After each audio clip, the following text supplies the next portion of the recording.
Please give me some time. I will return your entire money as soon as possible. देख रहे हो ma'am, काम के time पे ये फोन पे बात कर रहा है, शर्म है इसे कुछ भी? सर, मैं आपसे बाद में बात करता हूँ। नमस्ते मैडम। नमस्ते। किससे बात कर रहे थे? वो अपने कॉलेज के प्रिंसिपल सर थे, उनसे बात कर रहे थे। वो कुछ फीस रह रही है उनकी, वो उनको वापस करनी है। प्रिंसिपल से बात कर रहे थे। सुना मैंने, काफी अच्छी खासी इंग्लिश बोल लेते हो तुम। मैडम जी, क्योंकि हमें इंग्लिश बोलनी आती है इसलिए हम इंग्लिश में बात कर सकते हैं। मैम आप इससे खामखा क्यों बात कर रहे हैं? टाइम वेस्ट हो रहा है, मैं वैसे जरूरी काम के लिए कहीं जाना है। एक सेकंड। हेलो, क्या दिमाग खराब है तुम्हारा? क्या कह रहे हो तुम? अरे पिछले 15 दिन से मैंने तुम्हें ये प्रोजेक्ट दे रखा है और तुम कह रहे हो कि इस महीने नहीं होगा, अगले महीने करोगे। लाखों की सैलरी जाती है तुम्हें और तुम कह रहे हो कि नहीं होगा।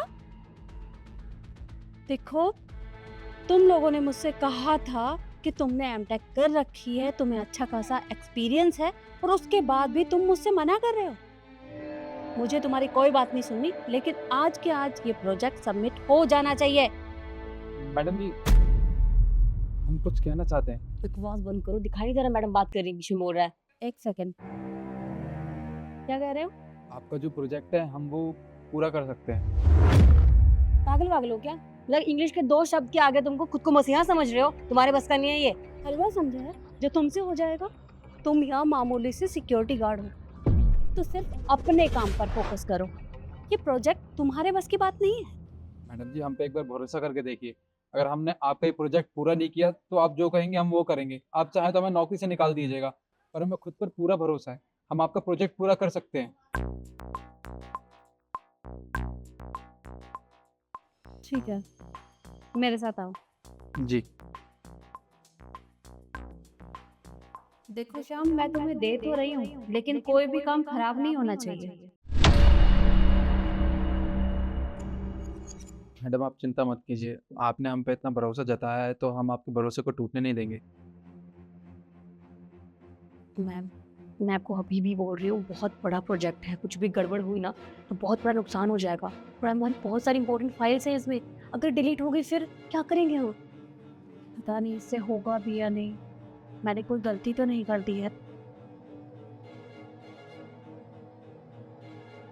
अरे तुम्हें कुछ समझ में भी आ रहा है या नहीं? जी मैडम, हमें समझ में आ रहा है। थोड़ा मुश्किल है पर हम कर देंगे मैडम। हम कर देंगे, हम वादा कर रहे हैं। आप मैम आपने सच में बहुत बड़ी गलती की है, आप पता नहीं क्या होगा। देखो श्याम, अगर नहीं हो पा रहा है तो बस करो, रहने दो। मैडम, आप हमारा कॉन्सेंट्रेट मत खराब कीजिए। आप हमें बस 2-4 मिनट दे दीजिए, हम कर देंगे। कुछ भी उसमें से फाइल डिलीट नहीं होनी चाहिए। नहीं नहीं मैडम, कोई फाइल डिलीट नहीं होगी। हम आपसे वादा कर रहे हैं। लीजिए मैडम, चेक कर लीजिए, काम पूरा हो गया है।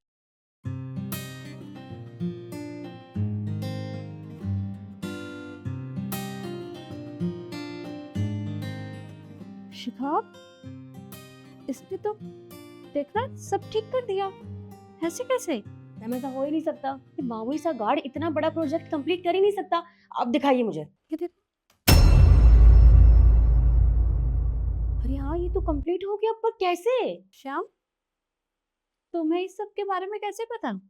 क्योंकि मैडम, हमने बीटेक किया हुआ है। क्या? तुमने बीटेक किया हुआ है तो तुम हमारे यहाँ ये मामूली सी सिक्योरिटी गार्ड की नौकरी क्यों कर रहे हो? मैडम जी, मजबूरी थी। मजबूरी इंसान से वो सब कुछ करवा देती है जो वो ना भी करना चाहता है। बस इसी वजह से हमें यहाँ ये नौकरी करनी पड़ रही है। मजबूरी? हाँ तुम बता तो रहे थे, पर मैंने तुम्हारी पूरी बात सुनी नहीं थी। ऐसी क्या मजबूरी है जो तुम्हें गार्ड की नौकरी करनी पड़ी? मैडम जी, कहानी बहुत लंबी है। हमारे बाबूजी गांव में किसान थे। थोड़ी बहुत ज़मीन थी हमारी। हम गरीब ज़रूर थे पर हमारे बाबूजी का एक सपना था कि हमें इंजीनियर बनाएंगे। हम कॉलेज में पढ़ने जाने लगे थे, अच्छे कॉलेज में पढ़ते थे, क्योंकि हमारे बाबूजी ने ज़मीन गिरवी रख दी थी। एक साहूकार थे गांव के, बहुत अमीर, बहुत बड़े साहूकार थे उनके पास।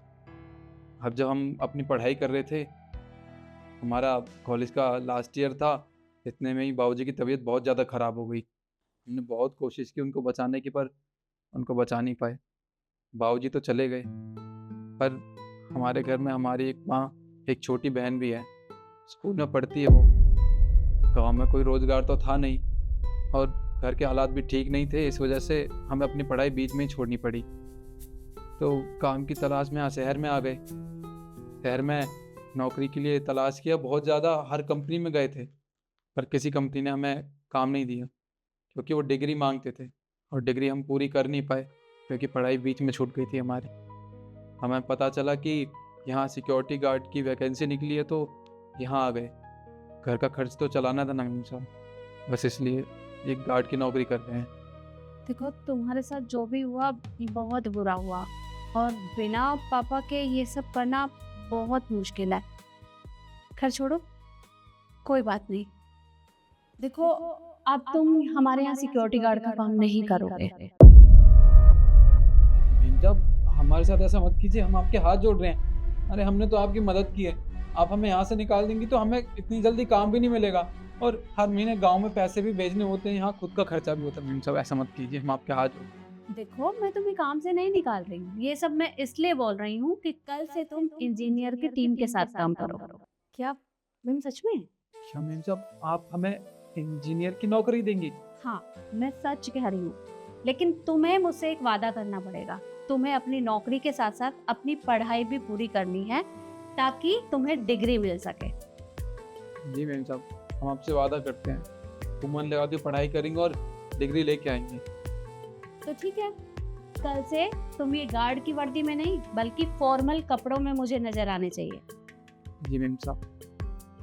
पर मेम साहब, हमारे मन में एक सवाल था, आप हमारी मदद क्यों कर रही हैं? मैं तुम्हारी मदद इसलिए करना चाहती हूँ ताकि समाज को पता चले कि हमें सभी को एक मौका देना चाहिए। मानती हूँ कि तुम्हारे पास अभी डिग्री नहीं है, लेकिन काम के साथ साथ तुम्हें वो भी मिल जाएगी। मेम साहब, आज आपको देख के लग रहा है कि इंसानियत आज भी इस दुनिया में जिंदा है। आपने हमारी मदद की है, आपने हम पे बहुत बड़ा एहसान किया है, हम ये एहसान ज़िंदगी भर नहीं भूलेंगे। अच्छा ठीक है, अब तुम जाओ।